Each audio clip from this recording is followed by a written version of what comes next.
What's up YouTube, Koi51 here, and I'm here for another video. This time I don't usually, put myself in this sort of position, having myself in the camera, but after last night, I have to put my 2 cents on this video. Like, I've watched this trailer probably more than I can count now, and I wanted to give you my sort of analysis as sort of a guy who's played a lot of the Persona games, played 3 and 4 a lot. But I never really actually dived into it because I was pretty young. So I'm gonna be honest, like back in high school, all I did was play Persona 3 portable, and I tried to jump back in Persona 1, but I could never get into it. So I will revisit Persona 1. But during my time with Persona 1, I could see some influences that the team have made with Persona 5, and I'm gonna be playing the trailer and pausing it every now and then just to give my thoughts on what's happening on screen. So, alright, so this scene here, we can clearly see it's in, Shibuya. Every information that we've gotten from this game is that it's going to be in a major city. Now, if you take it back to, like, Persona 4, where it was in a rural town, Persona 3, which is Tatsumi Port Island, they were really just, like, they weren't really super industrial, like, they weren't really what's that word? In the city. It's always references to the big city. Tatsumi Port Island kind of, blends a little bit because it is nearer to the city than Persona 4, which is out in the sticks. But if you actually play Persona 1 and 2, you notice that the world maps are like literally bang right in the middle of the city. So I think it's just a return to that sort of environment. So we see a helicopter flying by, and that water looks really pretty. So, gonna keep going. Little lens flares, J.J. Abrams, where you at? Now we're going into sort of like a casino. So, you can see the slot machines, you can see people, patrons going in and out, and, I'm gonna explain more later. So we see our first sort of introduction to the main character, who, if you don't know every Persona game, you choose your name for your own character, so there's no confirmed name yet. It's just Persona 5 MC at this point. And you see him flying through the air. Sorry, I can't read Japanese, so I don't know what that is. But we see our main character wearing a mask, very masquerade, very Phantom of the Opera, very stage, whimsical, and all that jazz. And essentially, this is our first sort of look at him. Now, by first impressions, we can clearly see that he might be a thief. He might just be someone who isn't actually a good person. But as the trailer goes on, we'll get to see a little bit more of the character. Now, if you're not aware, Persona has very distinct color themes. In particular, like Persona 3 and Persona 4. Persona 3 being blue, and Persona 4 being really yellow. So it makes sense that they go for another color, so red. And I can draw a few things from it, I'm not 100% sure, but I think red may be to do with the constant danger they're in, because being a thief, being someone who's on high alert, they're always moving and stuff like that. That's why we see like this sort of like parkour sort of. They're flying high, they're enjoying the thrill, that kind of stuff. And of course, the game is directed by Katsura Hashino. Is that how you say it? Katsura Hashino, and he has been the director for the Persona games for nearly ages now. And if you can see the boards, you see the same similar effect as Persona 4 actually, with the the sort of effect, like especially when you go into the doors. I could be wrong on that. I haven't played Persona 4 in a while, but you can see the arrows, director, and it goes that way. P5 route is that little icon there. Route Persona 5, just a little nod. And you see, okay, so I'll rewind that for a bit. You see the introduction of the female character.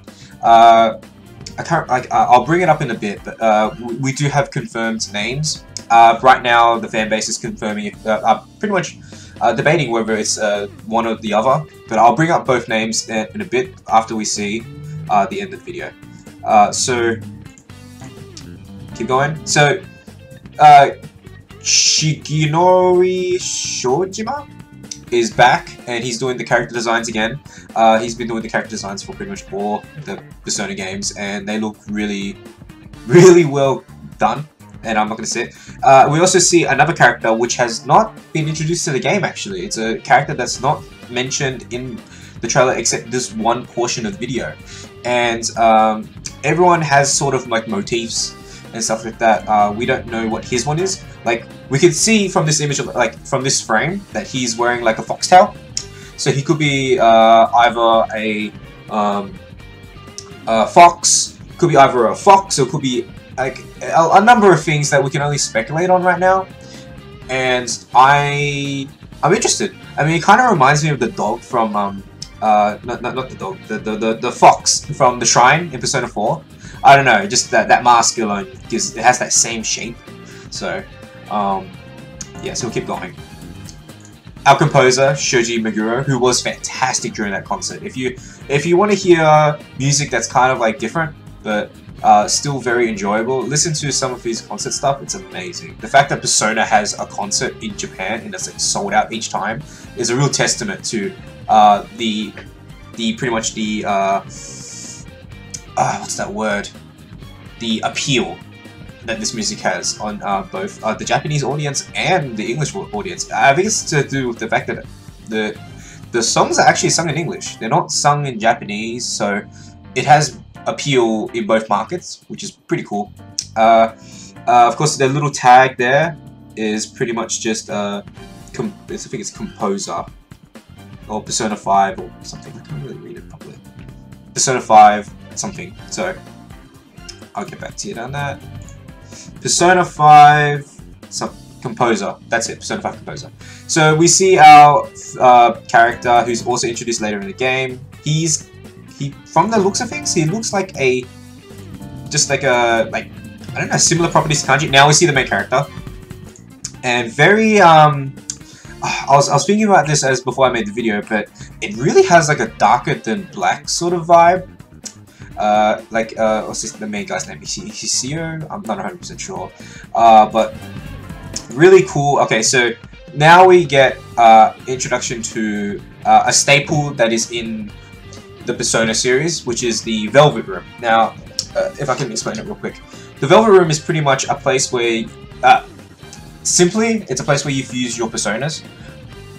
But every game has, like, I'm not sure, 100% sure on Persona 1 and 2, but with Persona 3 and 4, the Velvet Rooms were, like, they were sort of symbolic in the theme of the game.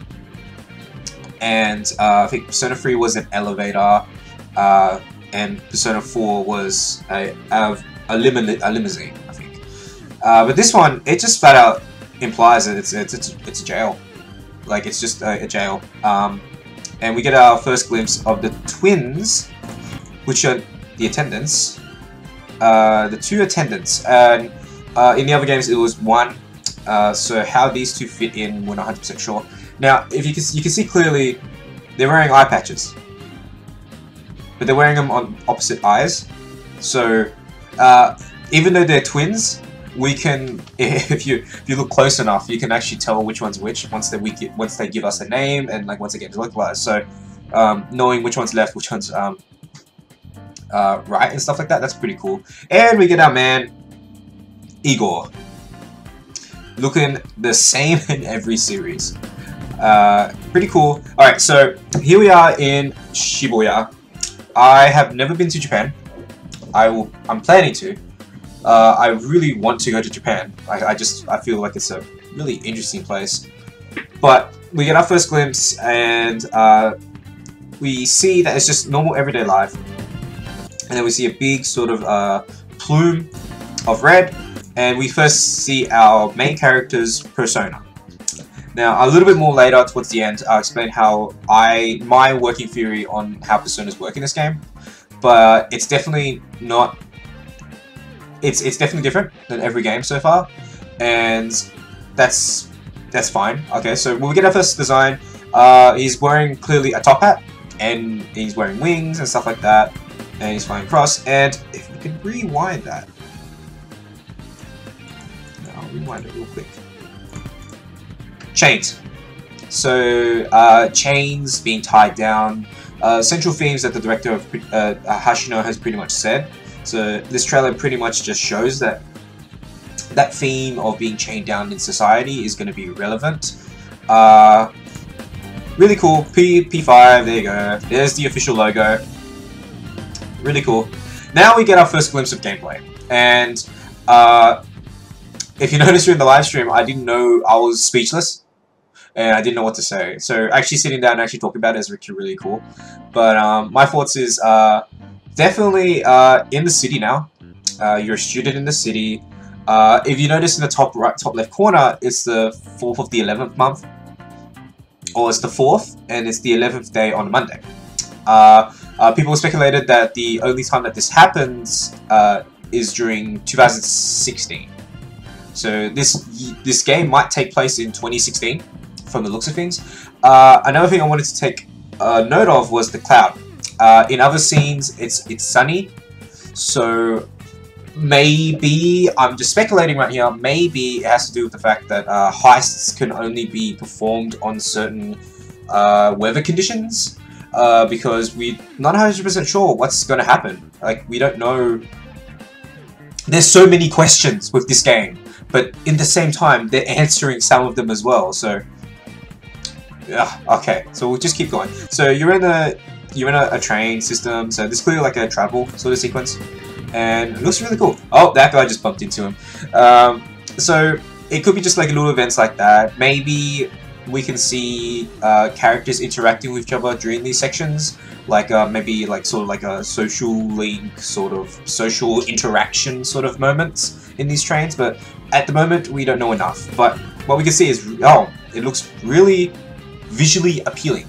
Okay, so here's the thing. The thing about these trailers, the more, like, especially this part, I'm curious as to think that what if it's not freely explorable?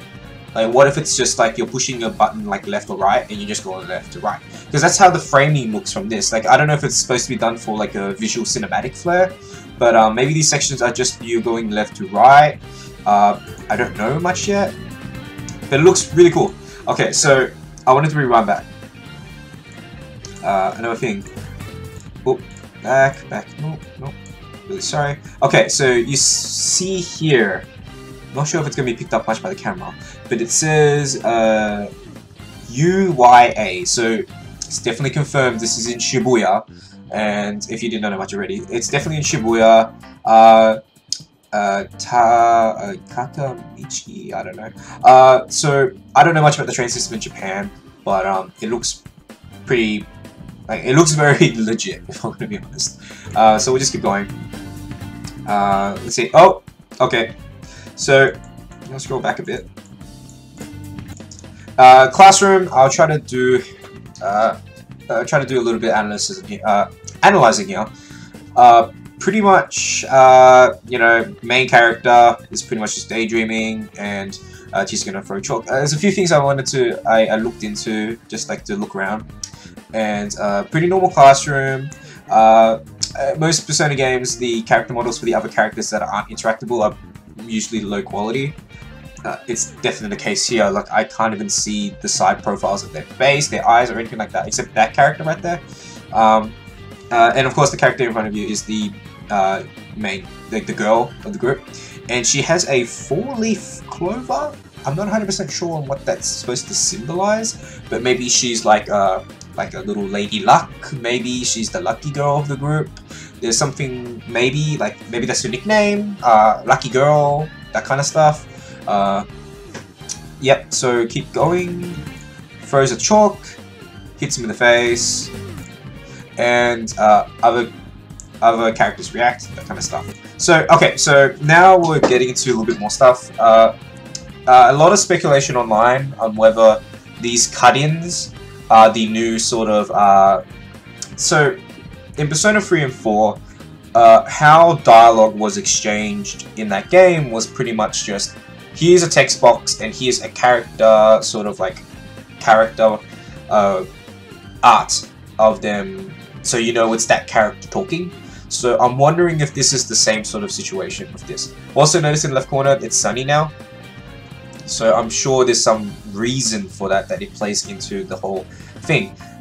If you guys are confused why I'm saying heist is a little bit later, just like I think the scene afterwards, I'll explain it completely. But we get to see the cat for the first time, normal cat, nothing really too major. Girl, main guy, and best friend. I'd call him bro for now because we don't know much about him. So yep, so it's definitely stylish. I don't really know how to, like, I'm not 100% sure. And again, we get to see the low quality of the site of the NPCs that just walk around just to give the world some life. He doesn't have eyes for some reason. Oh well, doesn't really matter. So we get to see a tear, like a rip, and that's what I think is pretty much just. Its visual style is really cool, but I'm not 100% sure on what it's supposed to symbolize at this point. But it could mean a lot of things, so a lot of speculation again. Okay, so this scene is very important because it is this could potentially be your hideout, like how in Persona 3 it was the C's dorm, the dormitory, and in Persona 4 which was the Junes food court. So this could be just like a nice coffee. I say coffee and not bar because, like, all I see is like coffee materials and like beans in the background, no alcohol per se. So I think it's more or less a cafe than a bar. Because a lot of people online have been speculating that it's the same bar that Vincent goes to. I think that's false. I honestly think that this is completely separate to Catherine at this point in time, until they make subtle references. But we see, we get to see the cat dressed up in her costume. I say her for now because her name has been translated as Morgana, and I think Morgana is a girl's name, honestly. So I think it's that. We get to see a Pepsi and oh, McDonald's. I actually never noticed that. McDonald's sort of equivalents, and a bag of chips. Wow, they opened the bag of chips, lay it out, and have it there. Okay, cool. Every time I open the bag of chips, it always just explodes. So that's pretty cool. That's a new way of thinking. Back on topic. So we see the best friend reading manga. Yeah, I also have trouble saying that. My friend calls it mango, so it gives me a headache. And we see the girl, and we see main guy looking at a little bit of photos.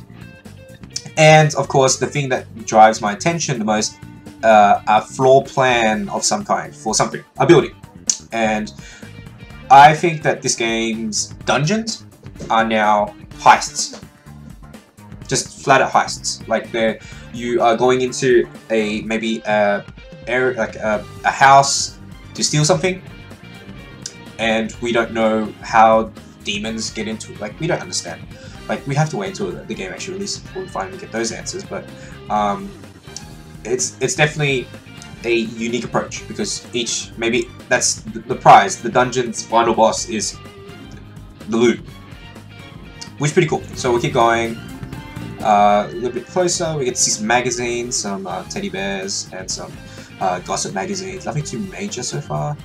Notebook, pen, little details. They're just little details that really show that there's a lot of attention done on this, which is pretty cool. And we get to see our main character jump in, stylishly bomb that. And another thing I wanted to bring up about these little anime sort of cut-ins is they're not just random anime cutscenes to just cut-ins to just pretty much just give the trailer a more cool feel. It's actually showing a lot about their characters, because it looks, if you watch it, they look like they're having a hell of a good time. Also, a lot of jokes online is pretty much saying that's Naruto. Yeah, I had a good laugh. But like, they're having fun, and I think they're having fun because they have freedom. They're enjoying being these sort of larger than life characters like not being chained down by society. And we've heard from the director saying being chained down by society is very true now. So he wanted to create a game where it's you become beyond that in a way, which is what I'm seeing right here. Like they love pretty much just being themselves in a world where, yep, okay, so we want to go back. That's why I'm getting a whole superhero motif from this, because in Japan, like in Japan, superheroes I've never really heard much about like a superhero in Japan besides like, you know, Kamen Rider and stuff like that. Like that's their sort of version of a hero. But like Katsura Hashino wanted to make characters which make you feel like you can get behind them. Like even though if they're not good or they don't do things by the rules, they're still characters you want to follow, if you catch my drift. Especially with the idea of, let's say, I kept getting notions of Robin Hood, a person who steals from the rich and gives to the poor. Maybe that's sort of the motif that they're going with, but they're doing it like he's saying that he said that he wants to do it in a modern way. He wants to do a modern take of a hero in Japan. What if he's doing it this way? What if he's doing it sort of like a thief with a heart of gold, with someone who, with a group of teenagers? And like every Persona game is always about teenagers. Like the main characters are always teenagers. So what if we're seeing the origin story of a bunch of teens who want to become heroes? You know, like, and like I don't want to sound weird, but Persona 4, after Persona 4 had so many spin-offs, you'd think that this game, and like keep in mind, Persona 4 is a great game. It's solid just by itself. You could have just ended there and kept going. But they did bring out spin-offs. So there's always going to be a part of me that thinks maybe they're drumming up something that's going to be a spin-off later. We saw that with Persona 4. We saw that with Persona 4 Arena. And we saw that with Persona 4 Arena Ultimax.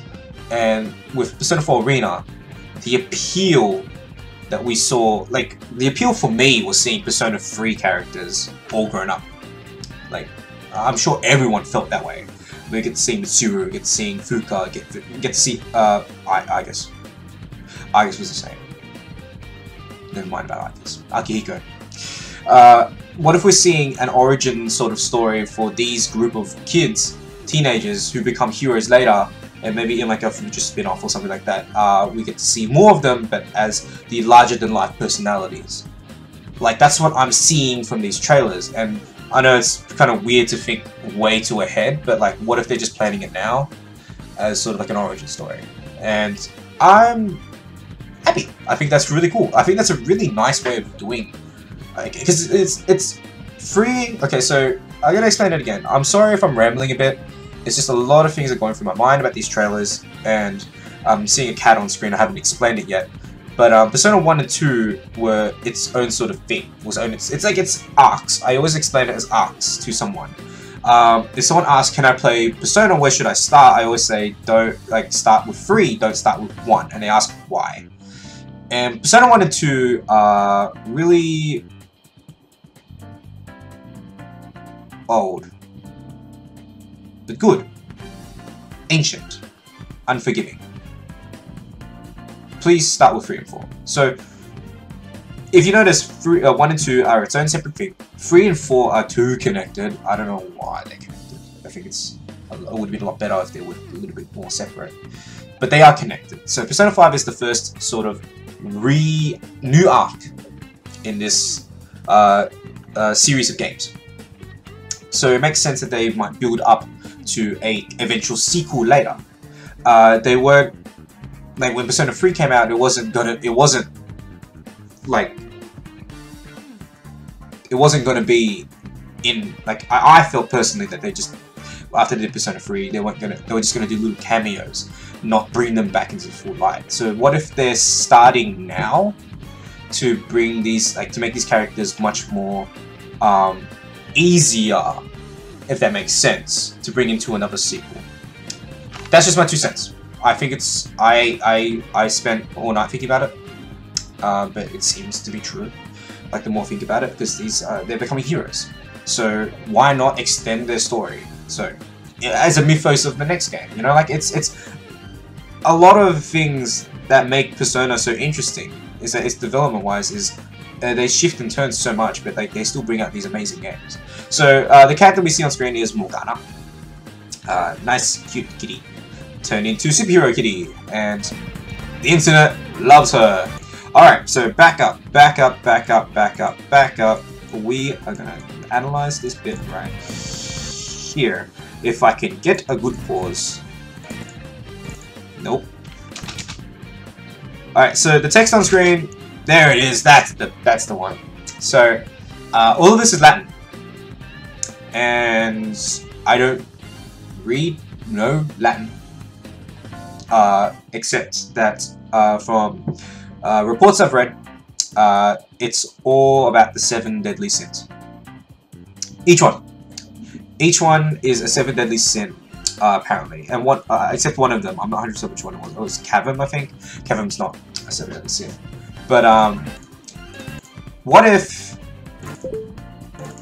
Oh, that was my Facebook. What if this is the new Arcana system? I know it's crazy. But what if this replaces the Arcana system? So instead of the Arcanas being la la la la, it has the 7 deadly sins. And it's just a theory. I don't very much believe it that much, because I think the Arcana system's fine as it is. And why change something that's been prevalent and focused upon each Persona series? Then throw in this. So I think maybe the 7 deadly sins are the characters. That means we get more characters. I think it has to be, right? I mean, each person represents a sin. And the whole motif of prisons, obviously. We get to see, so each one is consumed by sin. They become guilty, and they're thrown in prison, or jail, or fictional, like, sort of mental jail, and stuff like that. So, I don't think it's a replacement to the Arcana system. I think it's really outrageous, honestly. So I think it's just each character will have a sin tied to them, in a way. Which is also a really good point. I'd like to make Persona 2 is called Innocent Sin. So, a little throwback, maybe? Maybe. So, now we get into the good stuff. So, we get our first sort of look at the menu system. Looks damn pretty. Looks very pretty. Don't look at me like that. So, camp and menu, command select, and 01. So, from this menu system so far, we only have one player playable at the moment. One character. Commands, Japanese. So, we see the main ones, you know, skill, item, equip, persona, party, and here's where it's a bit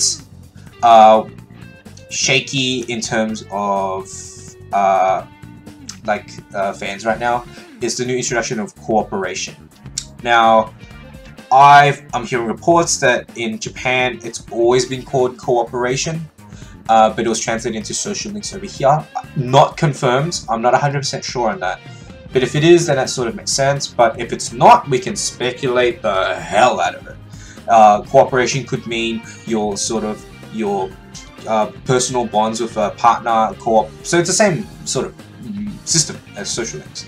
But it could be just your pretty much your loyalty to maybe a heist partner, because we've very established that there can be heists and stuff like that.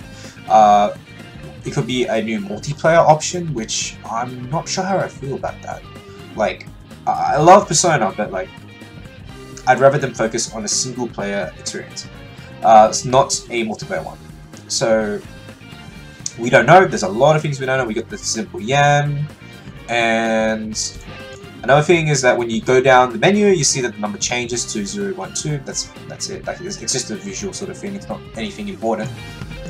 And go back. Click on a button, and you go into this menu. Now, this is where I have to be really, really particular. These are the names of the main characters so far. I don't have a thing open. Wait, check. Oh, I was just watching some Just Kidding news at some point. I'll just look up the names so far. So another thing that I wanted to really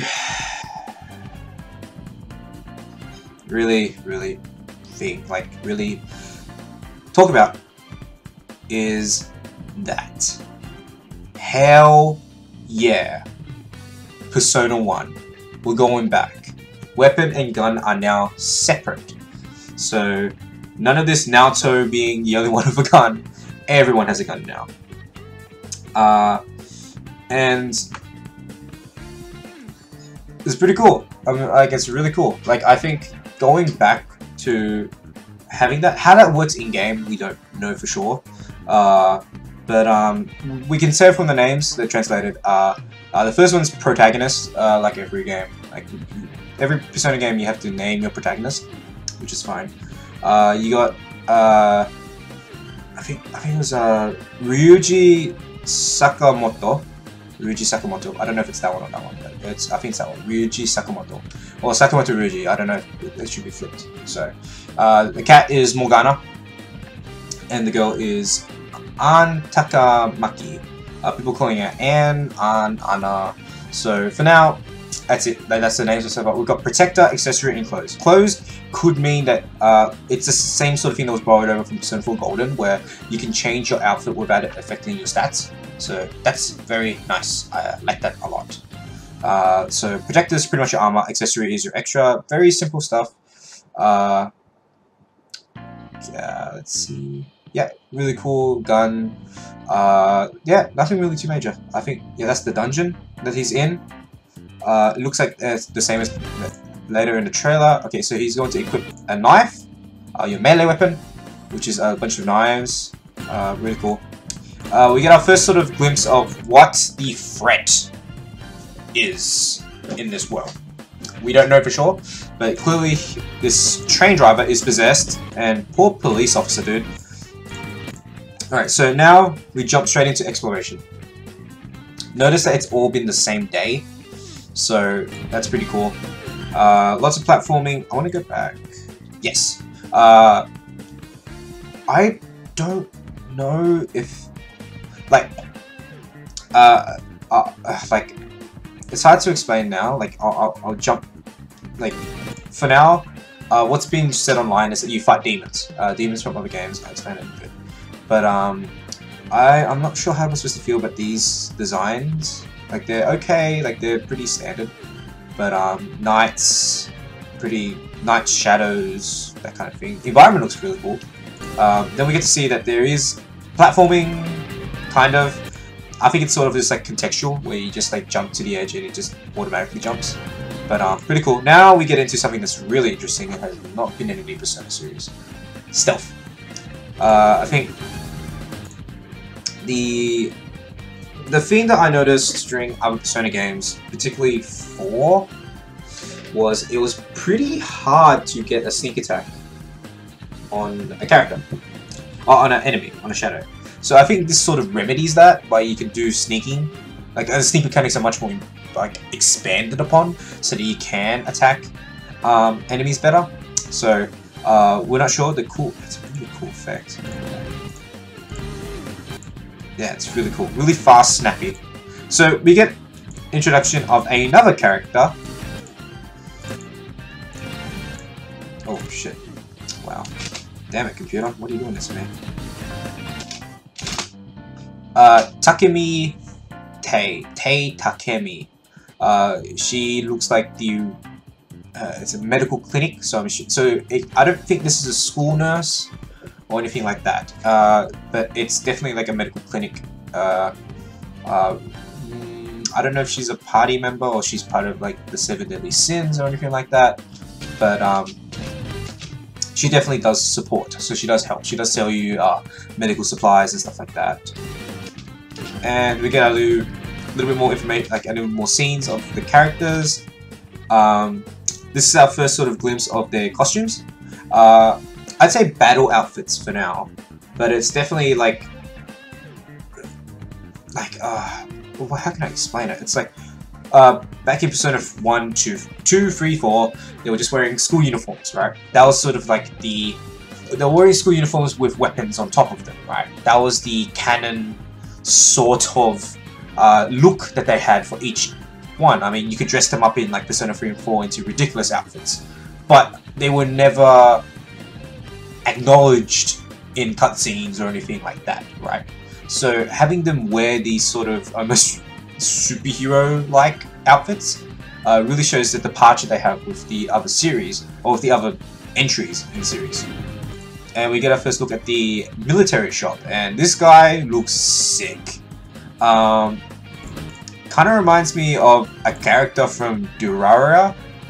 Like, I don't know, like I've been watching a lot of Durarara 2 lately, and I swear he'd fit in as a character, as like the crazy military guy. And funny considering Durarara is in Shibuya as well. Same thing, you can buy, see, protector, definitely armor.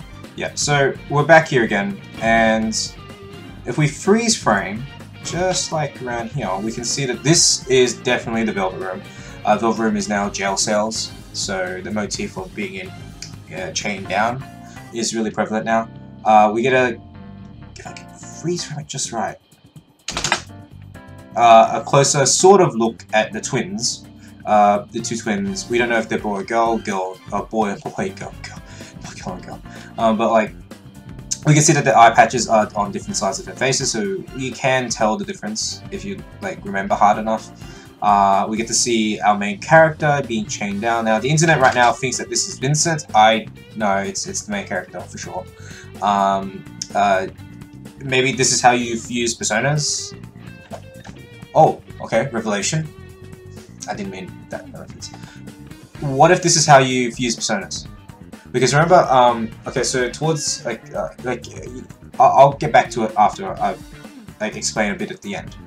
But, so we get our first sort of character, our first sort of glimpse of battle.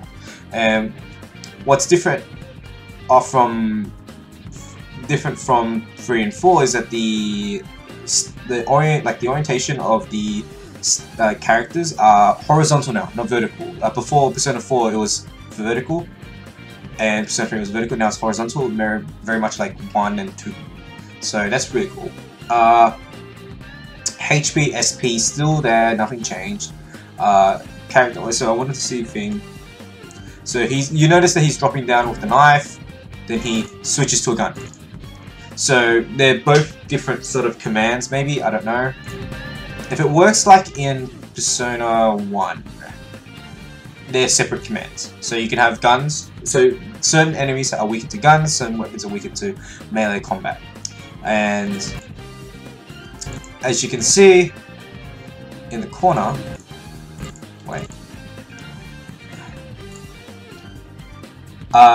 your friend, Bro for now, is using a shotgun. So it's confirmed every character is going to have a melee weapon and a gun weapon.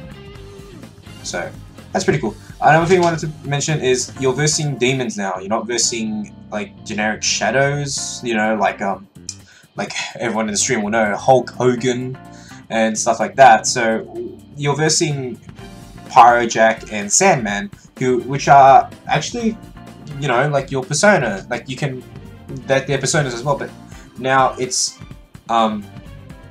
They're just demons straight up now. So similar to 1 and 2, where you verse demons and you can recruit them.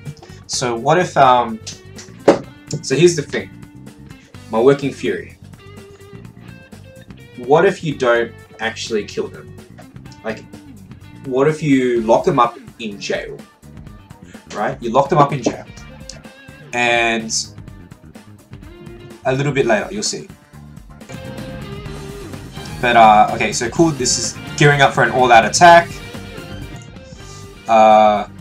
Definitely, that's definitely an all-out attack. Every Persona game, well, Persona 3 and 4 have all-out attacks, and 2 I think. But definitely cool. I'm getting a definitely like a Fire Emblem Leafyality attack where everything's just red and black, which is pretty cool. Now we get to see the characters again showing off their freedom. I think because they're enjoying life the way they want, which is without restriction. That's why they're happy. And we get to see Persona 5 presented by Atlas. Now this is where we need to be really so let's let it play.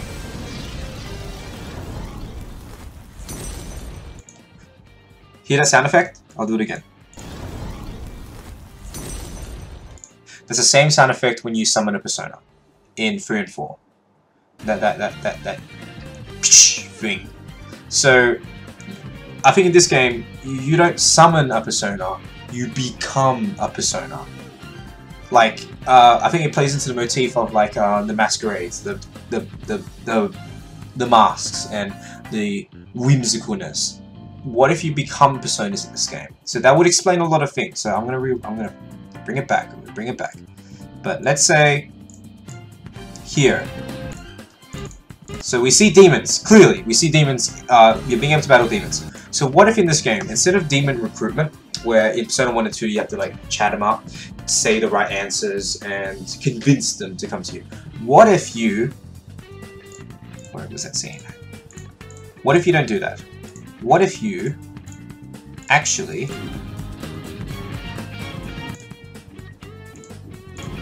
What if you actually lock them up in cells? Like capture them, forcefully capture them. And in the Velvet Room, you fuse them together into you. Like that's my theory at the moment. That's what I think. Like that makes sense because there's you can like from the frame before that. If I can just freeze it, there's other cells. They're not just one cell. And having like your character being chained down, maybe like it's painful because you're bringing another self into you. So that's why they need to lock you down, and then then Igor just combines it with you. That's my working theory. I think that makes the game, like mechanics-wise, I don't understand how that works. Because does that mean you only have one persona every time, and you have to go back to the Velvet Room to get a new persona and new abilities, or is it like how does that play into the whole the mechanic of being able to freely choose your personas? What if this time you're not the fool? Like what if they actually go with like, what if like everyone in your party can go into the Velvet Room? Because in 1 and 2, your whole party can just go into the Velvet Room. There was no restrictions. So what if instead of having the one character who can change personas on the fly, what if you're locked into, like, what if every character has the ability to change their persona? But it's always within that one arcana. Like, I don't know, that's a really drastic step. I don't know if that's gonna work out, or it's just a theory right now. But it does seem interesting. You know, that's my theory right now. So, a lot of things to talk about in this trailer. Really cool trailer. I'm not sure what else I can say. Besides that, we don't even have a confirmed release date or anything like that. But there's a lot of stuff in this trailer. But there's a lot of questions too. So, look forward to the next one, I guess. Anyway, this is Core51 signing off. I hope you guys enjoyed my little ramblings and my theories. Whether or not they're true or not, I don't know. I really don't know. But, you know, this is coming from one fan who loves Persona. So, I hope you guys watched. I hope you guys enjoyed it. Like, comment, subscribe, and stay tuned for more Persona stuff. If this, you know, this stuff isn't really my sort of thing, but like if it was really enjoyable, like that button and I'll do more. Yeah, I don't know if it comes up on camera.